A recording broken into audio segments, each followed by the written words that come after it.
Olá, é sempre um prazer estar em contato com você aqui através do nosso programa. Eu me sinto muito contente de contactar com você no Café e Fé. O objetivo desse programa é a proclamação, é o anúncio do Evangelho de Jesus Cristo. Evangelho este que tem a boa notícia do Deus que se importa com a gente e que salva a gente de todo o nosso modo fora de propósito de ser. E os links estão aí na sua tela, para que você observe que é youtube.com/PIBLondrina1 e facebook.com/programa Café e Fé, tudo junto. Nós contamos com você como um aliado nosso, como um parceiro nosso nesse processo, que é muito importante. A gente precisa de suporte na oração, a cobertura nesta área das lutas espirituais, o suporte também, se possível, na contribuição para que esse programa se mantenha e que você divulgue para que outras pessoas possam conhecer o programa e conhecer o que nós estamos falando aqui, da verdade do Evangelho. Nós vamos para um pequeno devocional e já a gente volta.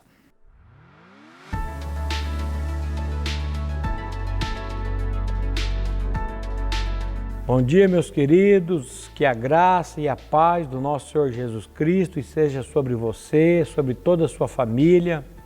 Eu quero voltar à nossa meditação na carta de Paulo aos Efésios, uma carta maravilhosa que eu tenho pedido para que vocês leiam essa carta de Paulo aos Efésios, você com a sua família. Semana passada nós falamos sobre esse capítulo 2, eu quero voltar nesse capítulo 2, nós lemos do versículo 1 até o versículo 5, quando Paulo diz que ele nos deu vida, estando nós mortos nos nossos delitos e pecados. Depois ele fala de um andar segundo a carne, segundo o príncipe da potestade do ar, do espírito que agora opera no sentido de desobediência. E nós terminamos semana passada, o nosso programa falando que ele nos deu vida juntamente com Cristo e que pela graça nós somos salvos. E aqui, continuando nesse capítulo 2, no versículo 6, Paulo diz assim: e juntamente com ele nos ressuscitou e nos fez assentar nos lugares celestiais em Cristo Jesus. Preste atenção nessa expressão, e nos ressuscitou juntamente com ele e nos fez assentar nos lugares celestiais em Cristo Jesus. O que significa essa expressão? Que ele nos ressuscitou juntamente com ele. É que quando Cristo morreu lá naquela cruz, ele não morreu sozinho. Ele morreu para que nós morrêssemos nele. Ele morreu para pagar o preço que nós não poderíamos pagar. A palavra de Deus ela é clara quando ela diz que o salário do pecado é a morte. A Bíblia diz que a alma que pecar, você terá que morrer. Então, quando Cristo morre na cruz, ele não morreu a morte dele, ele morreu a minha morte, a sua morte, a nossa morte. E quando ele está dizendo aqui, ele nos ressuscitou juntamente com ele, eu queria que você pensasse no seguinte ponto: para que você ressuscitasse juntamente com ele, você precisou morrer com ele naquela cruz. Quando Cristo morreu lá naquela cruz, ele não morreu sozinho. A Bíblia diz que ele atraiu o nosso pecado, ele atraiu o nosso velho homem, ele atraiu a nossa natureza egocêntrica, egoísta no corpo dele. O apóstolo Paulo explica essa verdade em Gálatas 2:20, quando ele nos diz: eu estou crucificado com Cristo e vivo não mais eu, mas Cristo vive em mim. Então, eu morri com ele para que ressuscitasse com ele, para que ele viesse habitar em mim. E aí Paulo, no versículo 8, parece que ele conclui mostrando assim: porque pela graça sois salvos, mediante a fé ou por meio da fé, e isto não vem de vós, é a fé, não vem de você, mas a fé é um dom de Deus e não vem das obras para que ninguém se glorie.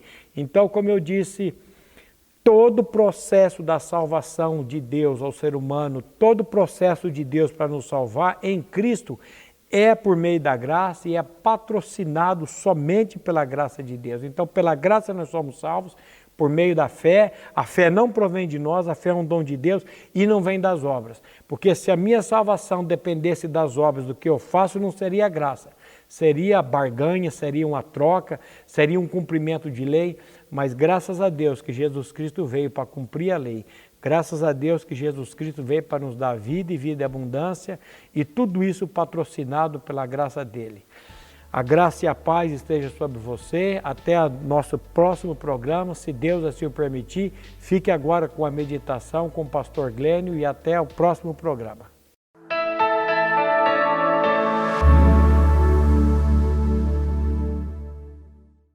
Ótica Higienópolis. Há 35 anos no mercado óptico de Londrina, sempre com novidades em produtos e tecnologia. Nossa equipe está preparada para dar uma verdadeira consultoria, facilitando a escolha de seus óculos para correção ou proteção solar. Ajuste de óculos personalizados, respeitando o conforto e anatomia do seu rosto. Ótica Higienópolis. Avenida Higienópolis, 346, em Londrina.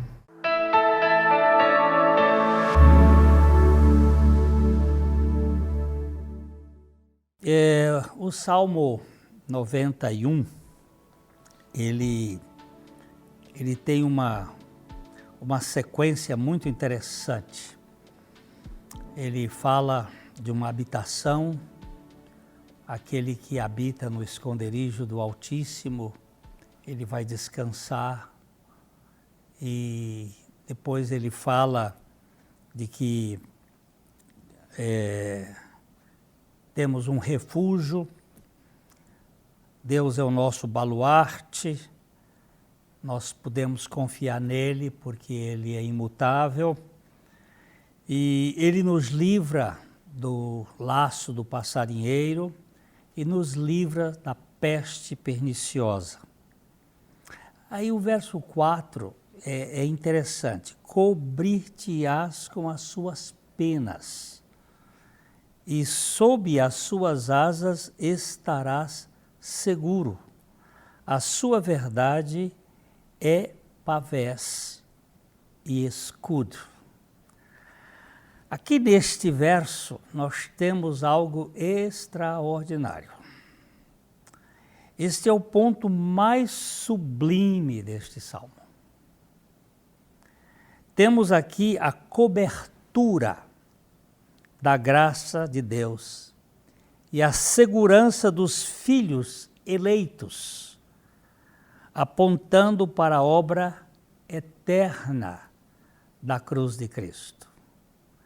Aqui, neste ponto, debaixo da sua proteção, das suas asas, nós temos uma segurança absoluta.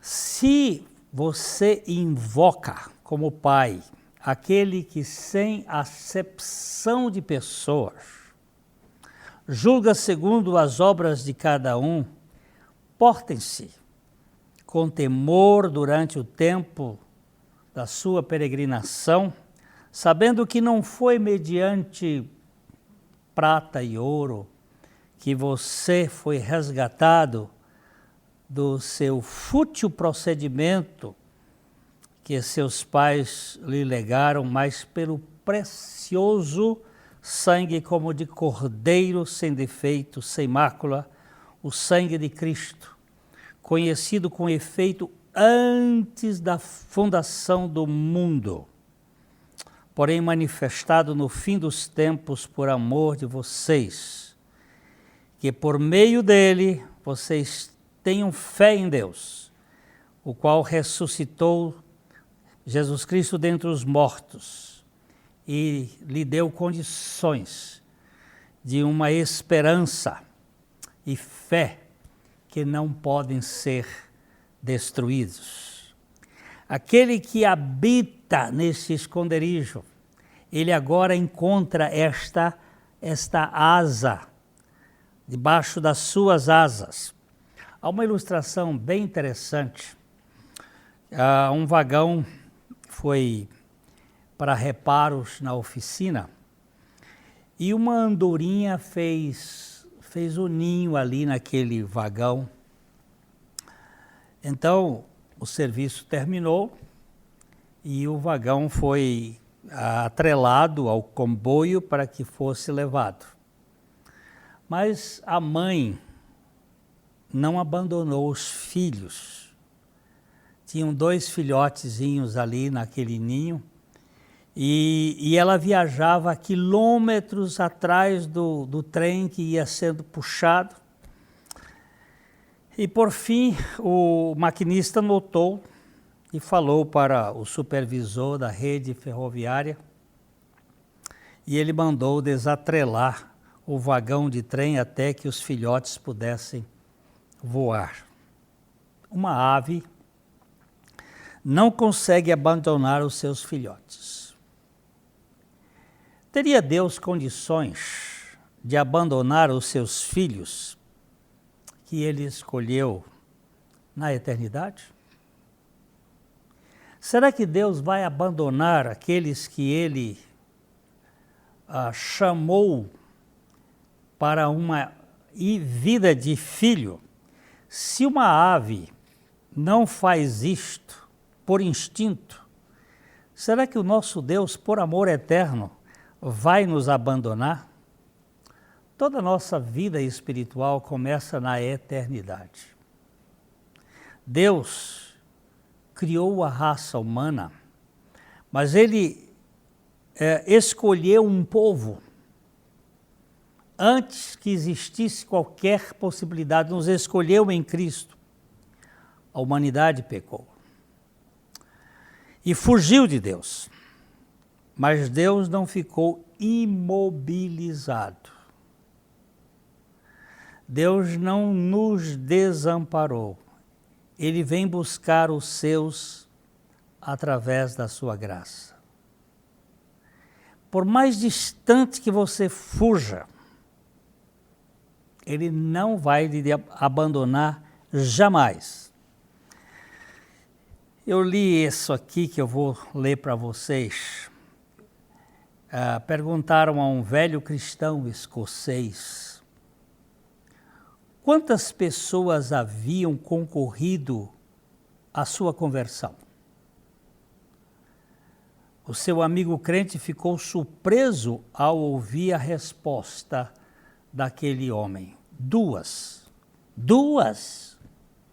Exclamou o amigo. Então não foi Deus que fez tudo? O Todo-Poderoso e eu me converteram, acrescentou aquele inteligente escocês.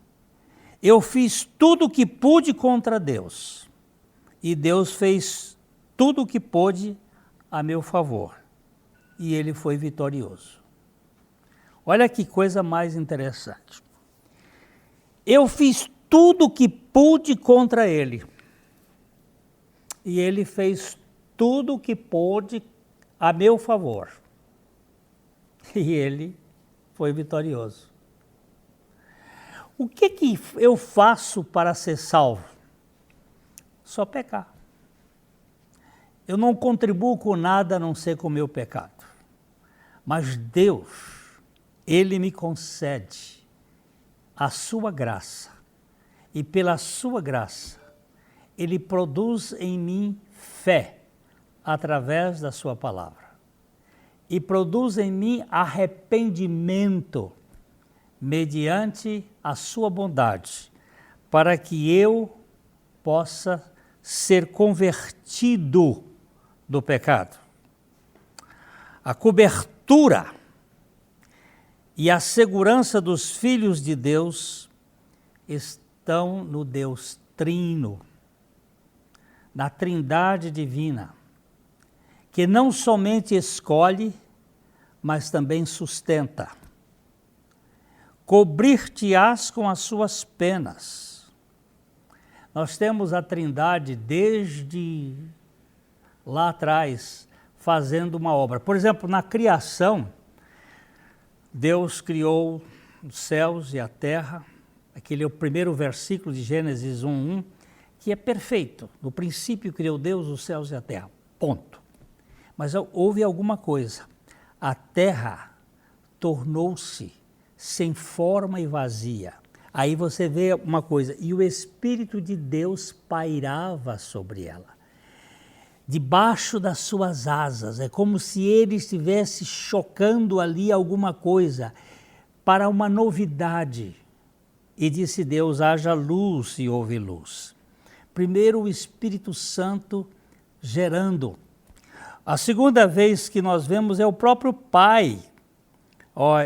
Em Êxodo capítulo 19, verso 4, tendes visto o que fiz aos egípcios, como vos levei sobre asas de águias e vos cheguei a mim. Presta atenção no verbo. Eu vos levei como asas de águia e vos cheguei a mim.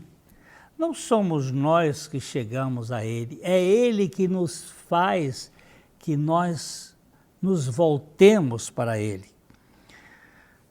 E em Deuteronômio, capítulo 32, 11 e 12, a palavra de Deus diz, como a águia desperta a sua ninhada e voeja sobre os seus filhotes, estende as asas e tomando-os, os leva sobre elas. Assim, só o Senhor o guiou e não havia com ele Deus estranho. Não existe outra possibilidade de sermos guardados senão pelas asas da Trindade. Desde a criação, quando houve a hecatombe ou cataclisma cósmico, satânico, a queda luciferiana, até agora nós temos as asas de Deus. Figuras de linguagem que tratam da ideia de proteção, de cuidado e de alevantamento, sendo os instrumentos para conduzir o povo de Deus. Vamos ter uma paradinha aqui e já eu volto.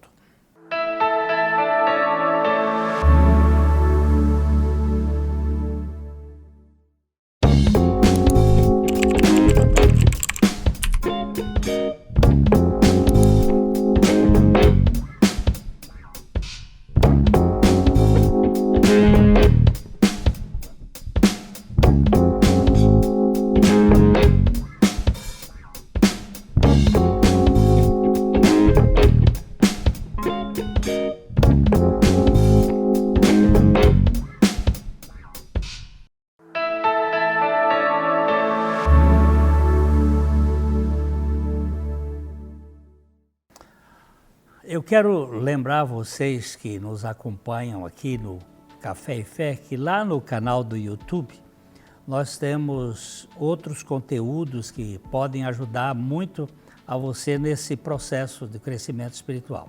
Pode entrar lá e nós vamos nos conectar, ok? A questão da asa debaixo das suas penas, figura esta que quer dizer que Deus não escolhe alguém que ele não sustente. A cobertura realizada pela graça do Senhor na história do ser humano foi a primeira mais marcante quando o homem pecou.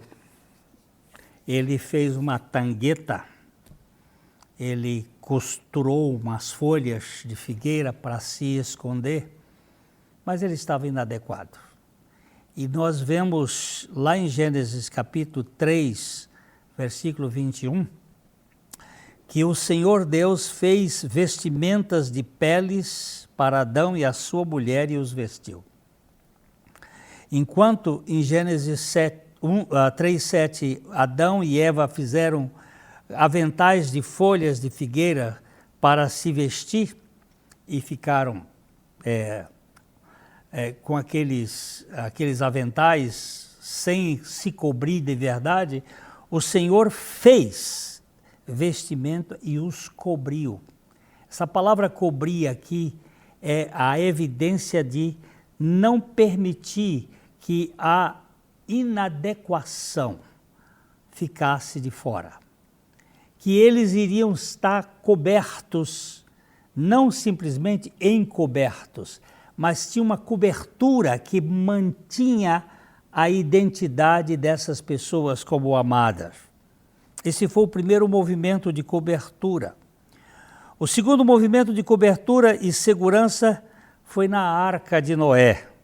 Entrando Noé na arca, ele estava debaixo de uma cobertura, de uma proteção, de um cuidado. Ali, aquela arca é uma tipologia da figura de Cristo. Nós fomos colocados em Cristo e nele nós temos a nossa identidade preservada pela sua pessoa.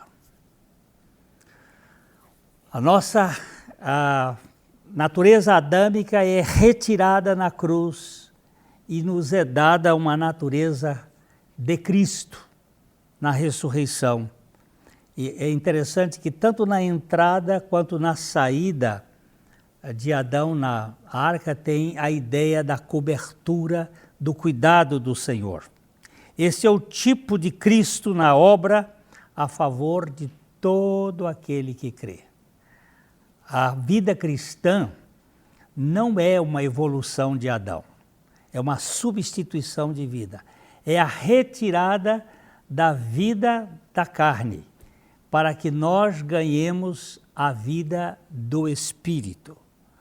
Uma terceira cobertura vem dos incensários incendiados por volta da revolta de Corá, que foram feitos as lâminas de cobre para cobrir a tampa do altar do sacrifício. Nós lemos isto no livro de Números, no capítulo 16. Neste ponto vemos o santo suporte da oferta pelo pecado de Cristo, como a base para a expiação do pecador com a cobertura da santidade.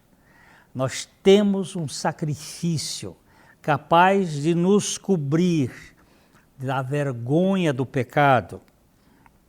A Arca da Aliança, ela também representa na tampa da Arca da Aliança o sangue derramado, a cobertura pelo nosso pecado. Isso tudo fala deste lado de Deus nos cobrindo com as suas penas. Existe uma ilustração que os bombeiros estavam fazendo um rescaldo numa floresta e encontraram uma ave carbonizada. E eles vinham ali com as suas botas e chutando uma coisa e outra, bateram naquela ave que estava morta. Quando eles deram aquele chute, saíram 4 pintinhos, 4 filhotes daquela ave de baixo, correndo. E aqui tem uma figura muito interessante. Quando Cristo foi para a cruz, ele foi crucificado, ele tinha como finalidade nos cobrir, nos colocar nele, debaixo das suas asas. E quando ele ressuscita, nós ganhamos a vida espiritual que vem em Cristo. Cobertos e seguros sobre os cuidados do Altíssimo. Isto gera no espírito descanso. destemor, coragem em meio às terríveis adversidades que nós passamos neste mundo. Debaixo das suas asas encontramos segurança.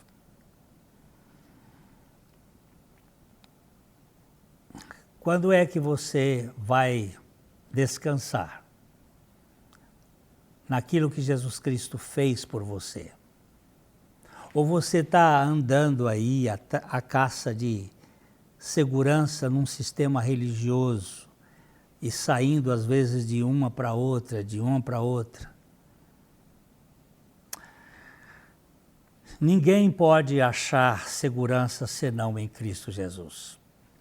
Eu vou ler aqui também a história de um grupo de turistas americanos que estava passando alguns dias numa região montanhosa da Escócia.